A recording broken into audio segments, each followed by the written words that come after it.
السلام علیکم، کیسے ہیں آپ سب؟ امید ہے سب خیریت سے ہوں گے، بہت خوش ہوں گے کیونکہ عید گزری ہے۔ الحمدللہ الحمدللہ۔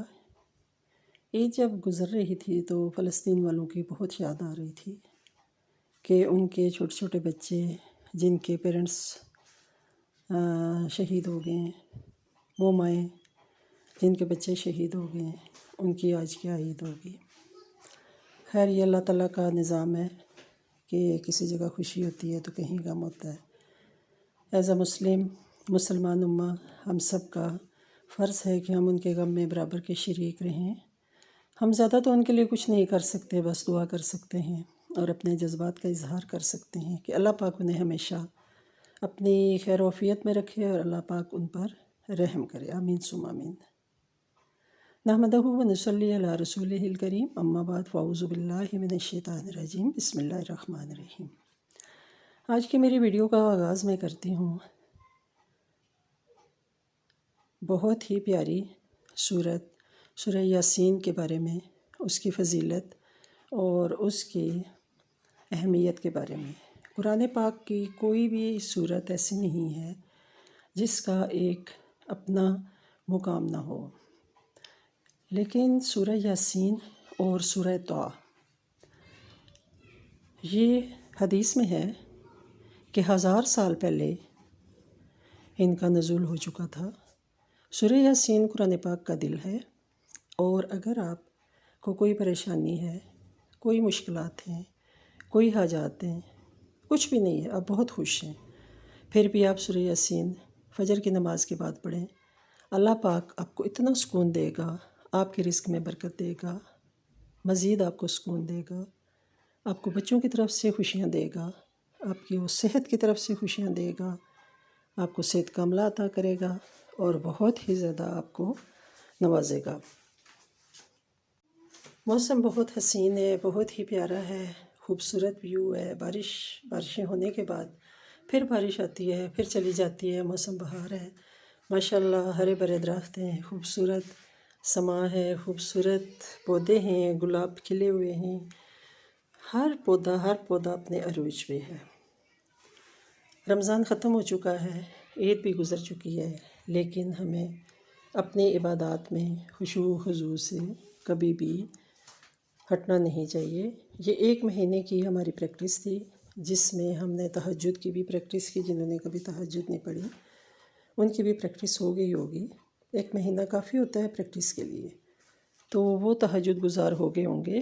قرآن پاک پڑھنے کا مسلسل ان کا ایک سلسلہ بن چکا ہوگا کہ وہ قرآن پاک تسلسل سے پڑھتے ہوں گے۔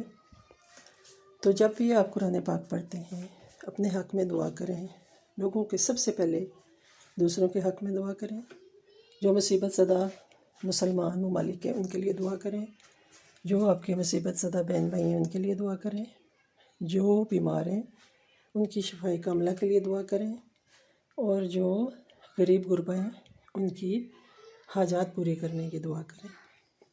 جو نافرمان اولادیں ہیں ان کے لیے دعا کیا کریں کہ اللہ تعالیٰ انہیں فرما بردار بنائے، اپنے والدین کے لیے، اپنے عزیز و اقارب کے لیے، اور ہر روز تھوڑا تھوڑا قرآن پاک پڑھیں۔ سورہ یاسین کی اتنی فضیلت ہے کہ سورہ یاسین کو قرآن پاک کا دل کہا گیا ہے۔ ہر چیز کا دل ہوتا ہے، جیسے انسان کا دل۔ ہمارا دل جب دھڑکنا بند کر دیتا ہے تو ہمارا تمام سسٹم ختم ہو جاتے ہیں، ہماری زندگی ختم ہو جاتی ہے۔ کہتے ہیں نا فلاں کو ہارٹ اٹیک ہو گیا، دل بند ہو جاتا ہے، ہارٹ فیل ہو گیا، دل بند ہو جاتا ہے، ایسے ہی ہوتا ہے۔ تو سورہ یاسین جو ہے وہ قرآن پاک کا دل ہے۔ سورہ یاسین سے پڑھنے سے، اگر آپ پڑھتے ہیں اسے 1 دفعہ پڑھنے سے آپ کو 10 قرآن پاک ختم کرنے کا ثواب ملتا ہے، حدیث مبارکہ میں ہے۔ اسی طرح سورہ یاسین کا ایک ایک لفظ، ایک ایک حرف آپ کے لیے خیر و برکت کا باعث ہے۔ سورہ یاسین میں بہت ہی پیاری ایک چھوٹی سی آیت ہے، جو لوگ بیمار ہیں ان کی شفا کے لیے، جو لوگ غمگین ہیں ان کے غم دور کرنے کے لیے، جو لوگ امتحان دے چکے ہیں۔ میں آپ کو ایک چھوٹا سا واقعہ بتاتی ہوں۔ میرے جاننے والے ہیں، انہوں نے مجھے بتایا کہ ایک دفعہ ہم کہیں دور گئے، ہمیں گاڑی نہیں مل رہی تھی، ہمیں نہیں پتہ تھا کہ اس علاقے میں گاڑی جو ہے ٹائم ٹو ٹائم آتی ہے۔ تو واپسی کا ہم نے ارادہ باندھ لیا، اور گھر والے کہتے رہے، جہاں ہم گئے تھے مہمان، انہوں نے کہا کہ آپ رک جائیں۔ تو ظاہر پیچھے بھی نہیں بتایا ہوا تھا، یعنی اس وقت ٹیلی فون وغیرہ کا کوئی سسٹم نہیں تھا۔ تو وہ کہتے ہیں کہ میں نے اطلاع بھی نہیں دے سکتا تھا۔ تو واپسی کا جب سفر باندھ لیا تو انہیں میں نے کہا نہیں جی میں نے تو واپس جانا ہے ہر حال میں۔ کہتے ہیں مجھے یہ آیت یاد تھی، میں کھڑا، ویران سنسان روڈ، کوئی گاڑی نہیں آ رہی، کچھ نہیں۔ اس وقت بائکس، گاڑیاں بہت کم تھیں، ناپید تھیں۔ کہتے ہیں میں نے یہ ورد کرنا شروع کر دیا، سلام قولاً من رب رحیم۔ اچانک بندہ آیا، گاڑی نہیں تھی، بائک تھا اس کے پاس۔ اس نے مجھ سے پوچھا آپ نے کہاں جانا ہے؟ یعنی اللہ مسبب الاسباب ہے، اور وہ کہتے ہیں کہ میرا یہ سبب بن گیا، اور میں وہاں سے اس بائک والے کے ساتھ آیا سٹی تک۔ سٹی سے مجھے اپنے علاقے کی گاڑی مل گئی اور میں گھر پہنچ گیا۔ اسی طرح ایک طالب علم بتاتا ہے کہ میرے پاس فیس نہیں تھی، میرے والدین بہت پریشان تھے۔ ہم 2-3، یہ ریسنٹلی بات ہے، ہم 2-3 بہن بھائی جو تھے وہ یونیورسٹی میں پڑھتے تھے۔ والد کی انکم اتنی زیادہ نہیں تھی، لیکن وہ چاہتے تھے کہ بچوں کو اعلیٰ تعلیم دلواؤں۔ وہ بچہ کہتے ہیں کہ میں نے یہی آیت پڑھنی شروع کر دی۔ میں اپنے باپ کو پریشان نہیں دیکھنا چاہتا تھا، میرا 2nd سیمسٹر تھا، میں اپنی ایجوکیشن کو بھی ختم نہیں کرنا چاہتا تھا۔ تو میں نے کیا کیا کہ اس آیت کا ورد شروع کر دیا، اور اللہ نے کرم کیا، اسباب پیدا ہو گئے۔ کسی نے ہماری ہیلپ کی، کیا کی ہیلپ، بلکہ ساری فیس اٹھانے کی ہیلپ کر لی کہ ہم آپ کی ہر سیمسٹر کی فیس دیں گے۔ انہیں نہیں پتہ تھا کہ ہم ان کرائسس سے گزریں، لیکن یہ اللہ کی طرف سے مدد آ پہنچی۔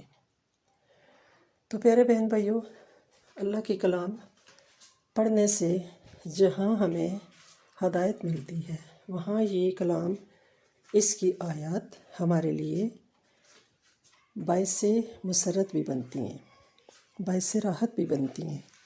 تو اگر آپ کو کوئی مشکل، کوئی پریشانی ہو تو آپ نے کیا کرنا ہے، فجر کی نماز کے بعد آپ نے 21 مرتبہ یہ آیت پڑھ کر پانی کا گلاس لیں، صاف شفاف اس میں پانی ڈالیں، اور اس میں دم کر کے یہ آیت 21 مرتبہ، سلام قولاً من رب رحیم، سلام قولاً من رب رحیم۔ کتنی پیاری سی آیت ہے، یہ آیت پڑھیں 21 مرتبہ، پانی پہ دم کریں اور پی لیں۔